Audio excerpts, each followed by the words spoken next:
আসসালামু আলাইকুম গাইস, কেমন আছেন? আলহামদুলিল্লাহ আমি অনেক ভালো আছি। আজকে এখানে আমি মুরগির গোশত রান্না করবো, তাই আলুগুলো আমি তেলের মধ্যে ভেজে নিচ্ছি। দেখুন আমি কীভাবে গোশতটা তাওয়াতে রান্না করি। এখানে আমি গোশতগুলো কেটে রেখেছি ধুয়ে।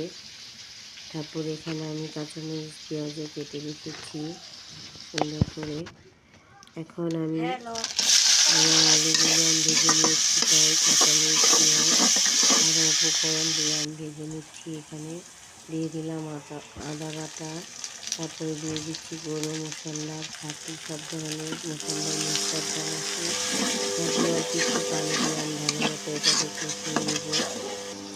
খুবই ভালো দেখা যাচ্ছে, দেখুন আলুগুলোকে আমি ভেজে রেখেছি। এখন আমি পরিমাণ মতো লবণ দিয়ে মশলাটাকে আমি এখন দিয়ে দেবো।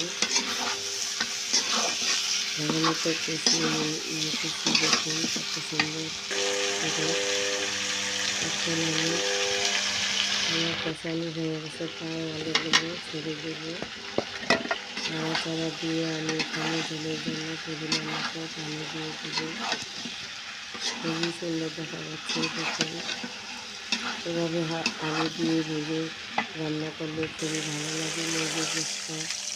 আমার তো অনেক পছন্দ, মানে আলু দিতেই হবে, আলু না দিলে ভালো লাগে না। আলহামদুলিল্লাহ অনেক সুন্দর কালার, খেতে বেশ ভালোই হবে।